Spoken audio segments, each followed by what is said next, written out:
Hekk kif pajjiżna daħal fil-65 ġimgħa mill-bidu ta' din il-pandemija, fl-aħħar sigħat kienu rreġistrati 3 każi ġodda ta' COVID-19 fil-waqt li fiequ żewġ persuni oħra biex bekk il-każi attivi f'pajjiżna huma 67. Fortunatament fl-aħħar sigħat ma kienet irreġistrata l-ebda mewta kaġun tal-COVID-19 biex bekk l-ammont ta' mwiet f'pajjiżna baqa' 419.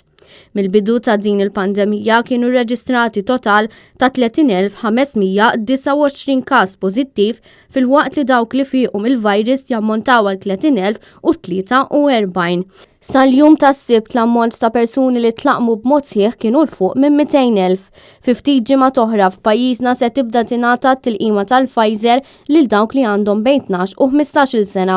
Dan hekk kif l-Aġenzija Ewropea tal-Mediċini qalet li din it-tilqima hija sigura sabiex tibda tingħata lil dawn l-adolescenti. Intant is-sibt filgħodu tħabbar li mill-14 ta' Ġunju dawk l-anzjani li huma mlaqma kompletament u li jgħixu f'residenza tal-anzjani jistgħu joħorġu mal-qraba tagħhom. Minnaħa l-oħra residenti li mhux imlaqmin ser jitħallew joħorġu iżda jkunu jridu joqogħdu 5 ijiem kwarantina fil-waqt li jsirilhom PCR test.